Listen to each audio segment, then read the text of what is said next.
Good morning from Panhandle Outdoors with Winston Chester. Panhandle Outdoors, your source for fishing, hunting, and information for folks who enjoy the great outdoors.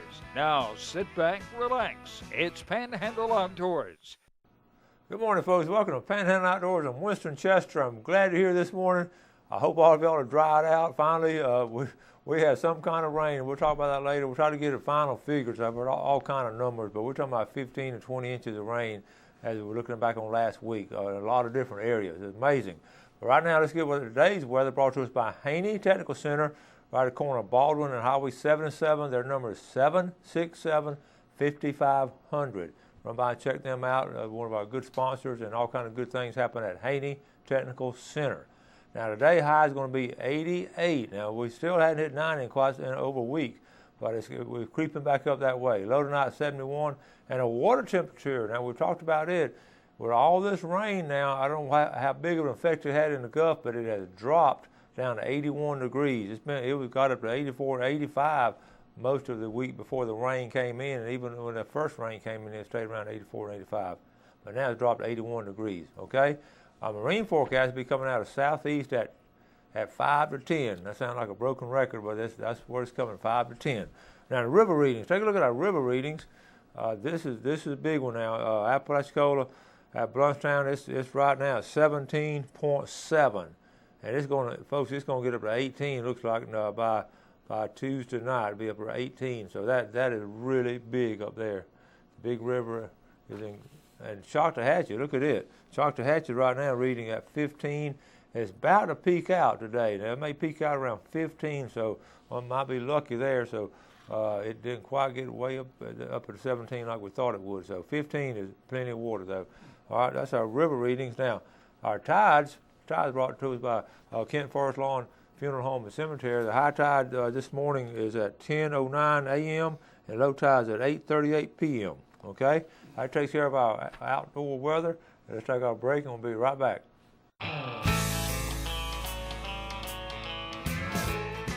Welcome back, folks, and welcome Ronnie Groom. Good morning, buddy. Ronnie's no stranger, but every now and then I get people watching on YouTube and all. Ronnie's a consummate outdoorsman, and I want y'all to meet Ronnie Groom, the owner of C&G, the founder of C&G Sporting Goods, and always glad to have him on. But I do have people watching on YouTube. I got some people watching today on YouTube, matter of fact, never seen the show, good. So I'm going to just tell them who you are. And Ronnie, if you just watch it, look at his pictures, right? I'm saying a word of his past experiences in outdoors. It's been amazing. Did you get enough rain? Oh man, it's been amazing, hasn't it? I can't believe it. You know, I've been here a long time, and that's the most rain I've ever heard or seen. Yeah. Everybody's saying that. It was just incredible. It just kept coming and coming and coming. I know, you kept thinking you can't keep up, but it did. Yeah, I know it. You know, but thank goodness it's back to normal. But you know, we really needed the rain. Mm-hmm. I heard somebody tell me that came in the store that the lake behind their house was up 4 foot.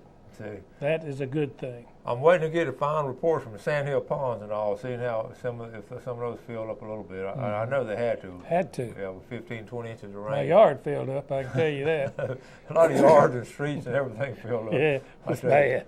It was amazing. Yeah. And it has an effect on the outdoors, and especially the rivers. Of course, you know, rivers rise and all, and the water temperature in the Gulf cools down, so it has a big effect on the outdoors. So. Yeah.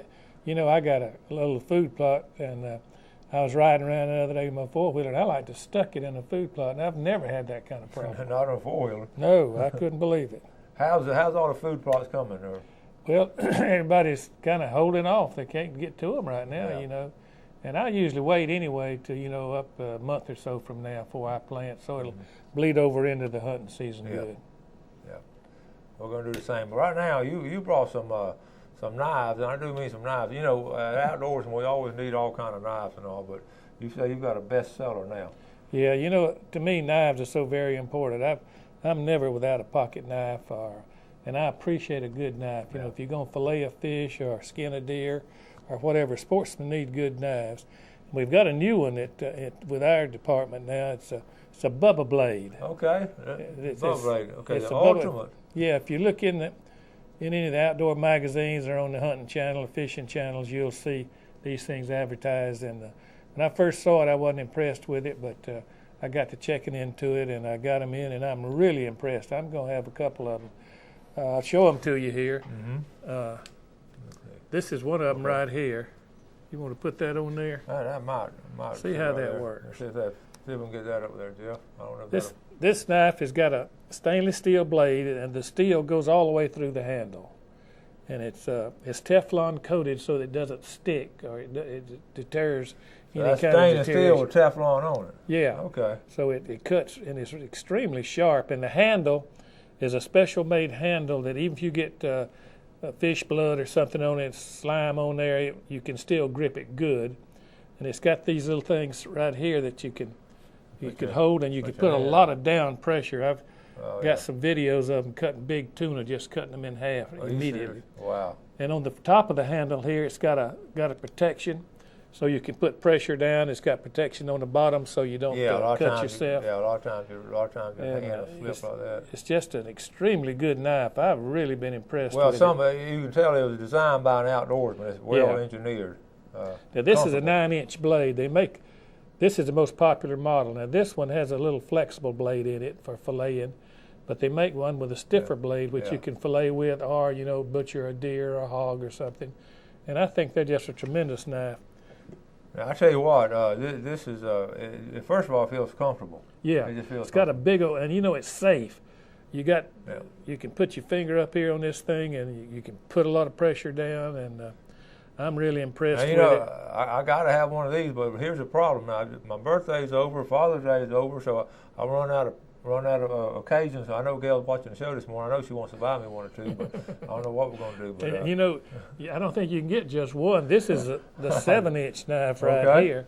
Now that's more of a fillet knife, but it make a good kitchen knife. Look at that fillet blade. Yeah, that is really a good knife, and they make, like I say, 3 models of it, and I've just really been impressed. I've got a lot of knives, so I got to retire 1 or 2 if I get these. But I'm impressed with them.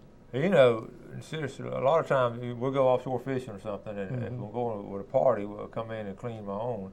Of course, I'm going on a party boat. A lot of times I get people to clean them for me. But you got to, when you go sit on the dock and you got a big old red snapper out there, you better have a good knife. I've got a video that a man from this company demonstrates this knife against an electric knife, and he was filleting fish faster with this knife. He'd cut down, cut over, flip it, and get the meat off, and he was doing it faster.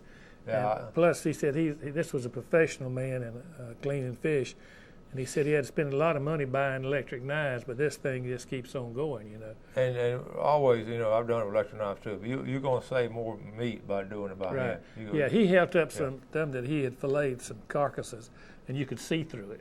It was so thin, so close to the bone. But you read the paper through it. Yeah, and it comes with a good nylon sheath too, so that's another good thing to protect it. But I've been really impressed with it, and I've got a lot of knives, but I really think this is going to be a winner. The Bubba Blade. The Bubba Blade. I can see one in my tackle box pretty soon. Right. Let's take a quick break, and we'll be right back.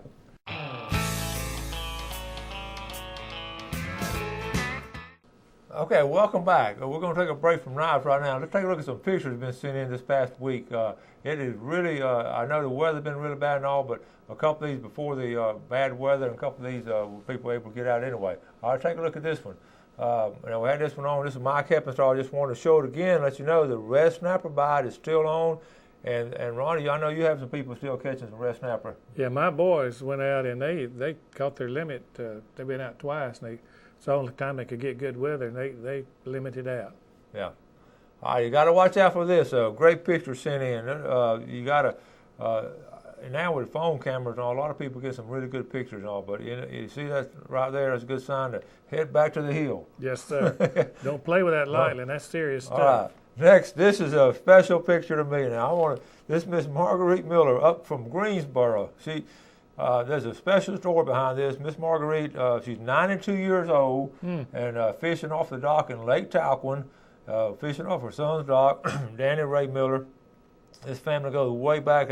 When I was a young kid, I can remember watching her husband actually was a carpenter there in Quincy, and he framed the house that we lived in, my dad's house. He built it, and we go way back, and her daughters Martha and Sharon. And Sharon sent this picture. Sharon right now is going to be watching this She's up at their place up in North Carolina, up in the mountains. They spend the summer up there, and she's going to be watching this on YouTube tonight. So Sharon, thank you for sending this picture of Miss Margarita. I'm so glad that beautiful lady is still fishing and catching fish like that at 92 years old. That's great. That's just wonderful. Yes, special family, and a great good morning hello to all of y'all folks up there. All right, up in Greensboro. All right, here's a picture sent to us by Tom Gurley, our resident professional photographer. This is out at the Miracle Strip. This is not a state park, it's a Miracle Strip. So you can find all kind of things if you look around for God's beauty. Okay? Check this one out. This is called in the bay Howard Farah, who's a fine fisherman. He's always got some pictures coming in, always catching fish. It's called a cobia in the bay, folks. That is nice right there. Legal size. Okay. This sent to us by Andy Cobb. This is Gina Hamilton. Some folks were able to get some group before the storm came in. That's some good fishing right there. That's some good eating, too. Oh, man, that's prime time. All right. I always like to have a little slogan. Work is that annoying time between fishing trips. That's true. All right. We'll skip this next one. Let's go to this hog hunting. This is, I was reading, hog hunting day or night is getting really popular, Ronnie. It's a lot more than people would think. Yes. And they're prolific, and there's a lot of them, and you can hunt them year-round in most areas. This is private land. This is good outdoors here. This is our buddy Tim Sutherland. Oh, yeah. Tim is a good hunter. Yes, sir. He stays in the woods. He loves the woods. I mean, he really does. Tim, and that's a big hog right there. I was reading the statistics on it. Like Ronnie said, they're more prolific. In 1987, we had 2 million wild hogs estimated. The U.S. wildlife right now says we have 6 million. So we have not controlled the wild hog population very well. Right. It's almost impossible. It's like coyotes. It's almost impossible to control. And that makes some of the best sausage you've ever eaten. Oh, it does. Yeah. Here's Blake Sutherland. I want to check out this lure hanging out of his mouth. That's the same one I fished with. I think Blake must have been in my tackle box. Good job right there. Beautiful redfish. And this time of year, they just have that beautiful bright color. Nothing more fun than catching a redfish on a topwater lure or something. Now. You're right. You're exactly right. Okay. Here's Michael. Michael's been on, this is Mark Coward's son, Michael, and he is an excellent fisherman. They went out, we're talking about all the rain and all, they went out Sunday, got a break right there Sunday, and everybody think, well, nothing going to be biting because all the rain been in the bay and everything, and they had a good outing right there. Good job, Michael Coward. Okay. And here we have, now I was going to talk about, this is Jerome. This is Jerome right here. I had an email from him. I'll read it later, but I'm sorry, this is Jeremy. Jeremy went out fishing with his dad, and they had a good morning fishing. That's a nice cobia right there. All right, good job there. Jeremy fishing with his dad. Good job, Jeremy Evans. All right, that takes care of our pictures. Ronnie, we got a lot more stuff to talk about. Let's. Do you have some more knives? Got a few here that sportsman's knives. All right. Let's see. If we have a situation where we don't want one of the really big knives, what do we go to then? All right. This is a Haviland knife. If you watch, like I say, the outdoor shows, you'll see these knives right here. This thing is really great because you don't have to sharpen it. You don't? The blades are replaceable. You just flip these blades off, put another one in, and the blades cost about 50 cents a piece. Mm-hmm. And I've had one of these for 2 years. I've only used 2 blades. No kidding. It's really a nice knife. They come in 2 sizes. This is a size right here for filleting a larger knife, and they both work really well. The people that make this knife make blades for surgeons. They're stainless steel and they're ultra sharp. I sell them to taxidermists. They use them to cape their skins with. In fact, I've got one taxidermist here in town, Phil McCormick. He buys 200 at a time. No kidding. Because all his people are using them, and they save them so much time, and they don't have to sharpen them. The only problem is they are extremely sharp. You better be very, very careful. And they come with 12 blades. They come in a pack of blades. Come in a pack of blades with it. That probably lasts you several years. Mm-hmm. This is another good sportsman's knife right here. This is a Browning. That's a Browning knife. It's really a nice knife. It has a gut hook for cleaning deer and fish. It's small, compact, and it's a sheath knife. Comes with a sheath. And this right here is another version of that knife right here. It's very nice. It's really a pretty knife. And you know, sportsmen, if you're going to clean hogs and deer and fish, you need a good knife. Yeah. And we carry more knives probably than anybody in Northwest Florida. And like I said, these are good quality knives. Right. Yeah. And we carry a lot of pen knives and regular pocket knives, you know, and survival knives, anything you need in knives, we got it. You know, we mentioned something earlier, the difference in having a little flexible blade and a thick blade. When you fillet and fish, you got to have a little bit of flexibility in that blade. You don't want a big old thick knife. Right. Yeah, when you're cleaning a hog, you want that.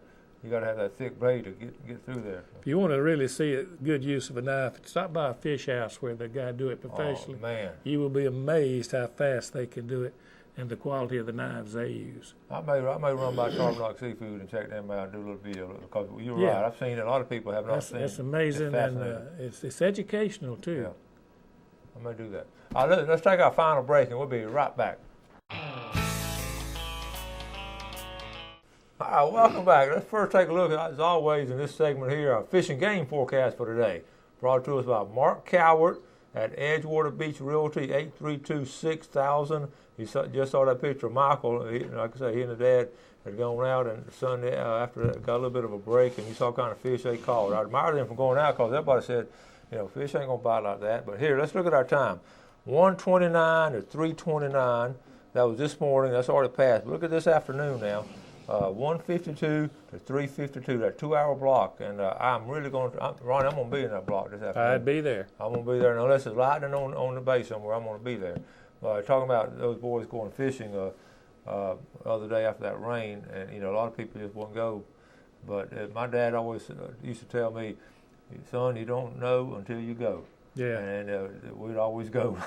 You know, you were talking about people fishing in the rain and going. The other day I came by the park up on Deer Point Lake, and it was raining like crazy. I looked out there, and under the picnic table there was a family there. The kids were out swimming in the rain, and no lightning or anything. Yeah. And the parents were there fixing, you know, dinner for them and everything. And I thought, I just congratulate them. Ain't that the truth? They weren't sitting there watching TV. They were out doing something. That's great. And what they're doing, they're building memories. And they're building a lifestyle, too. And those little kids are understanding that that's fun going out doing that. Right. As they get older and they become teenagers, that's what I see with my kids. They're used to doing that kind of stuff. That's right. And on the weekend, they're going to go outdoors and do stuff. Don't back up, you know. Yeah. Go on. Yeah, and we just live, and we talked about it before, what a remarkable area we live in the Panhandle. To, you know, for a sporting goods store like yours to be in business this long, a small town sporting goods store, and for a TV show to come on every day on outdoors. Right. There's not very many places we can do this. Right. And it's because of the lifestyle of our people. Yeah, that's the way we were raised around here, and we do it. I know. Right now, this is July, and so much is going on. We're talking about hog hunting. My son-in-law has done a lot of hog hunting, and you've seen the videos and all. But also, as soon as this weather breaks, the fishing is going to be excellent again. That's right. That's right. There's so much to do. People just need to get out and do it. Yeah. The reports you got before the rain and all, you were getting a lot of good snapper reports. Oh yeah, fish, fresh and salt freshwater. water. You said there were a lot of good freshwater. Yeah, we had some friends that really had some good luck down on the big river, and you know, it's there, but you got to get out and go. Yeah. Now, one thing about high water, most of y'all know this. You've been around fresh water, okay? This is an excellent time to go catfishing. On this high water, when it's going to start dropping now. And I can promise you, up around the dam up there, up in Chattahoochee, that dam, you're going to see some folks with a big old can of red worms, and they're going to be fishing those banks, and they're going to be fishing bottom, and down in Bluntstown, along the banks there, and then Weewall, they're going to be fishing for catfish. A friend of mine goes up to Eufaula on the Georgia side and catfishes, and he brought me about 3 gallons of blue cat fillets. Oh, my goodness. Just fillets. And that's good eating right there. Oh, man. Ron, if you had to choose, we'll talk about it. We haven't talked about this, but I've always wanted to ask you this. If you had to choose your favorite fish to eat, where would you start at? Scamp. Scamp. Yeah. All right. That didn't take long to answer. Scamp. That's the one the captain used to keep. That's right. Back in the old days, that people would catch it. Before you knew people would catch fish out on a boat, and they want to keep that snapper and grouper, and they'll catch a scamper. And the captain said, "Oh, that ain't no good. No, I'll just put it under my seat." Yeah. And he put it under the seat. That's a tender. It's a grouper, you know, and it's just delicious, and I love it. Put a little crab meat and dressing on top of those things and broil them. Ooh, they fine. And I know people like you, we could live off the land basically if we could catch our own fish and all. I know you do a lot of cooking. Yeah, we do a lot of cooking at our church. You know, we do a lot of barbecue, smoking, and cooking, and just enjoy eating, which I need to ease up on. Well, it's just a great fellowship though when you get together, a bunch of outdoorsmen, and even the people aren't outdoorsmen, they come together and eat as a crowd, and the fellowship there is just remarkable. Yeah, you know, I was watching the hunting channel last night, and they said hunting is not about killing, it's about who you go with. Yeah. And the times you have. We've always said that, yeah. That's important. Well, we used to, years ago, we don't do it anymore, but we had some of my fondest memories as a young man with dog hunting with just this group of guys, and my dad's friends and some of our friends and all.